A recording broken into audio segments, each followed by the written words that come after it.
Hey credit warriors, welcome to the show, and we have a load of different stories from the US credit card world today, all of which can help you get a load of extra value out of spending that you are already doing anyway. And if you like the sound of that, why not subscribe to the channel for new videos on credit cards, personal finance, awesome deals, almost every day. We're gonna have a load of cool deals in the lead up to Black Friday as well, so do look out for that. Okay, so in this episode, we have an 80,000 point welcome bonus on the Chase Sapphire Preferred. We'll tell you how to get it. A very generous transfer bonus to a top airline from BILT Rewards, the only credit card that lets you pay rent to any landlord, and new bonuses on the Southwest Airlines credit cards that can help you qualify for their famed companion pass. All right, let's start with the Chase Sapphire Preferred, and this is one of the classic credit cards out there for travel enthusiasts. Although there are new options on the market these days, it remains a strong competitor, particularly for the fact that Chase has some great transfer partners and the fact that you can book travel through Chase's travel portal at 1.25 cents per point, right? That's a major selling point. Now, the public bonus on this card is currently 60,000 points, but there is a way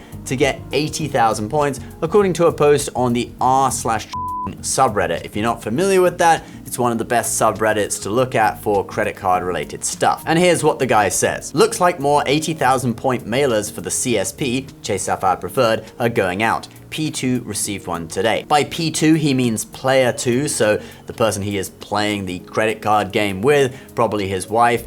Now, when we see mailers go out, then we often later see secret direct links go out, and then finally a public link a few weeks later. So Chase could be gearing up for a big push with the Sapphire Preferred with an 80,000 point bonus, maybe towards the end of the year. So look out in your mailbox to see if you get one of those mailers, and keep an eye out on our channel, because we'll be the first to tell you when that offer actually comes back publicly. Meanwhile, if you really want the card, we'll put our link to the current welcome bonus below, which is 60,000 points. It's still a good bonus that you could consider getting, but otherwise, if you want the 80,000, look out for a mailer or wait for a new link later in the year. All right, let's now talk about the BILT Rewards Rent Day, which is the first of every month. So that will be next Wednesday, November 1st. Now, apart from earning double points on the first, so 6 points per dollar on dining, 4 points per dollar on travel, 2x on everything else, they typically do a special promotion on the first. Well, this year is no different. BILT, for one day and one day only, is offering some generous transfer bonuses to Emirates. And how much of a bonus you get depends on what level of BILT status you have. So, BILT Blue members get a 75% bonus, so that's 1,000 BILT points transfers to 1,750 Emirates Skywards miles. BILT Silver members get a 100% bonus, so that would be 1,000 BILT points to 2,000 Emirates points. BILT Gold members get a 125% bonus, so that's 1,000 BILT points to 2,250 Emirates points, or Emirates miles.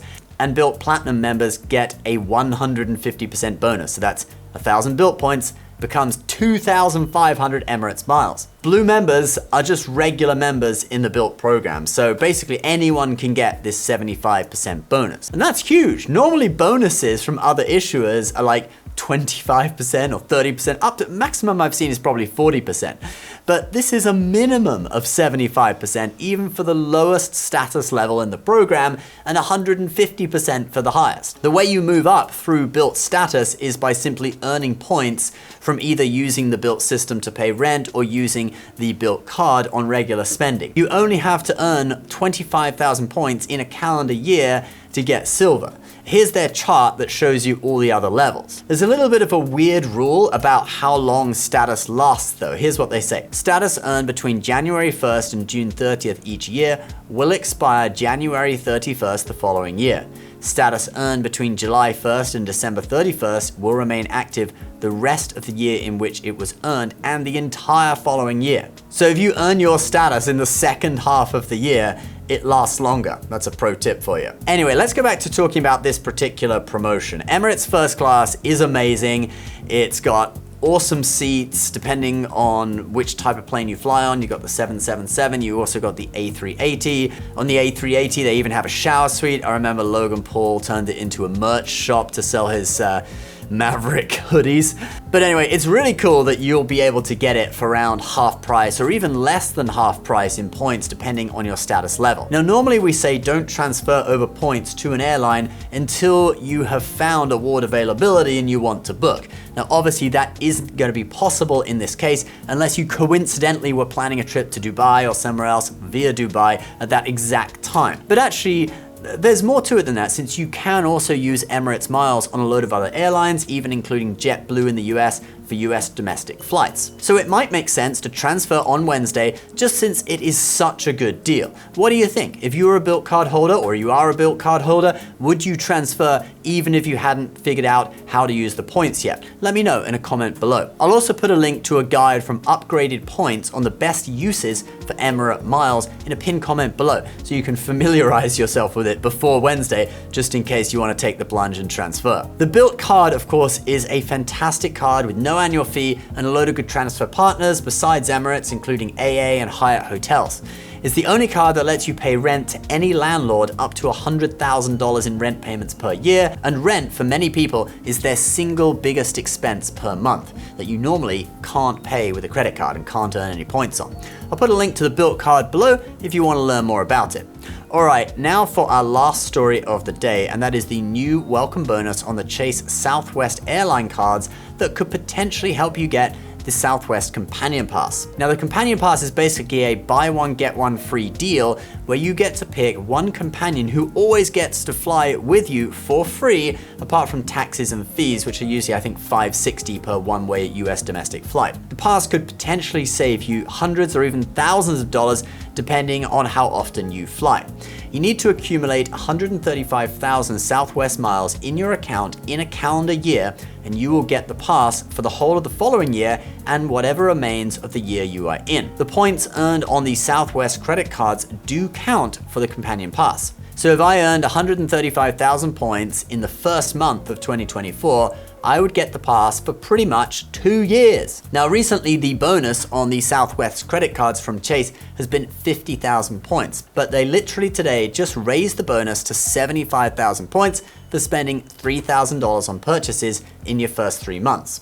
Now the bonus gets you 55.56% of the way to getting the Companion Pass. If you have some other spending or qualifying activities, you may be able to earn enough points to get the pass. You can also earn points from flying on Southwest flights, partner hotel stays, and car rentals. Just FYI, if you transfer, say, Chase points over to Southwest, that does not count. Now, I would recommend a strategy of holding off on too much spending on the card now, just so that you get that welcome bonus of 75,000 points in January 2024 rather than November or December of 2023, since you probably won't have enough time to accumulate the rest of the points needed for the Companion Pass. Remember, all points have to be accumulated in the same calendar year.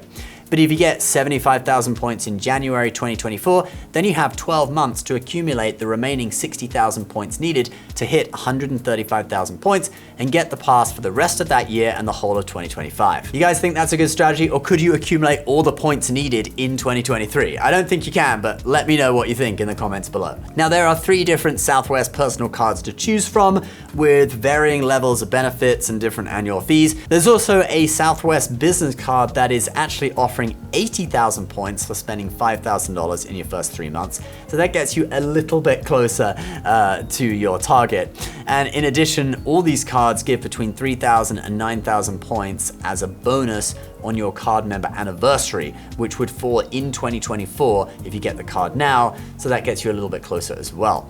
I'll put the links to all 3 personal cards and the business cards below in the description section if you want to learn more about them. As always, these links and the links to other cards in this video are all affiliate links. They do help out our show, so we do thank you very much if you use them. However, do not feel obliged to. Please subscribe to our channel if you're new for more credit card tips and tricks almost every day and some great deals in the lead up to Black Friday, and we'll see you next time. Bye-bye.